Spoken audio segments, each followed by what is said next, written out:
இங்க ஒரு கம்பெனில இன்டர்வியூ நடந்துட்டு இருக்கு. அங்க எல்லாருமே வெளியில வெயிட் பண்ணிட்டு இருக்காங்க. அப்ப கிளீனிங் பண்ணிட்டு இருக்க ஒரு லேடி ஃப்ளோர்ல நெயில் பாலிஷ் கரையை பார்த்துட்டு துணியை வச்சு தொடச்சிட்டு இருக்காங்க. ஆனா அது சிந்தி ரொம்ப நேரம் ஆனதுனால காஞ்சு போயிருக்கு. எவ்வளவுதான் தொடச்சாலும் போக மாட்டேங்குது. இன்னும் கொஞ்ச நேரத்துல சிஓ வந்து பார்த்தா சத்தம் போடுவாங்களேன்னு புலம்பிக்கிட்டே தொடச்சிட்டு இருக்காங்க.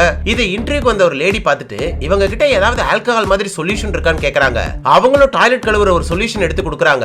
அதை வாங்கி இந்த லேடி கீழே ஊத்தி அவங்க கிட்ட இருக்கிற துணியை வாங்கி இவங்களே தொடச்சு காட்டினதும் அந்த கரை காணாம போயிடுது. சோ இன்டர்வியூக்கு வந்த இடத்துல கொஞ்சம் கூட கூச்சப்படாம கிளீனிங் லேடிக்கு ஹெல்ப் பண்ணதுக்கு தேங்க்ஸ் சொல்றாங்க. இத பக்கத்துல இருந்து பாத்துட்டு இருந்தவங்க ஒருவேளை இவங்களும் கிளீனிங் வேலைக்கு தான் வந்திருப்பாங்கன்னு இவங்க காதுல விழற மாதிரி கிண்டல் பண்ணி சிரிச்சிட்டு இருக்காங்க. இவங்களும் அதை பெருசா எடுத்துக்காம சிரிச்சுக்கிட்டே இன்டர்வியூக்காக வெயிட் பண்ணிட்டு இருக்காங்க.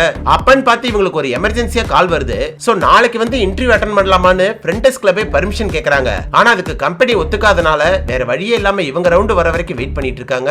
இப்படியே ரொம்ப நேரம் ஆகி எல்லாருமே போயிடுறாங்க.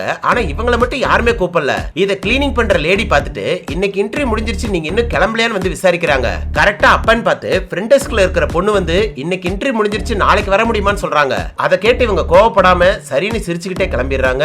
அடுத்த நாள் மறுபடியும் அந்த கம்பெனிக்கு வந்தா அந்த கம்பெனியோட சிஇஓவே வந்து இவங்களை வரவேற்கிறாங்க. பார்த்தா நேத்து கிளீன் பண்ணிட்டு இருந்த லேடி தான் இன்னைக்கு சிஇஓவா இருக்காங்க. அதுக்கப்புறம் தான் தெரியுது நேத்து நடந்த எல்லாமே இவங்களுக்கு வச்ச டெஸ்ட். இங்க வேலைக்கு வர்றவங்க இந்த வேலை தான் செய்யணும்னு இல்லாம எதுவா இருந்தாலும் செய்யறதுக்கு தயாரா இருக்காங்களான்னு டெஸ்ட் பண்ணிருக்காங்க. அதுக்காக தான் சிஇஓவே கிளீனிங் பண்ற லேடி மாதிரி வேஷம் போட்டிருக்காங்க. அதுல இவங்க மட்டும் தான் பாஸ் ஆயிருக்காங்க. அதே மாதிரி எவ்வளவு அவசரமா போறதா இருந்தாலும் கம்பெனி தான் ஃபர்ஸ்ட் வெயிட் பண்ணிட்டு இருந்தது. லேட் ஆனாலும் கோவப்படாம பொறுமையா இருந்தது. இது எல்லாத்தையும் வச்சு இவங்க மட்டும் தான் அந்த இன்டர்வியூல பாஸ் ஆகுறாங்க.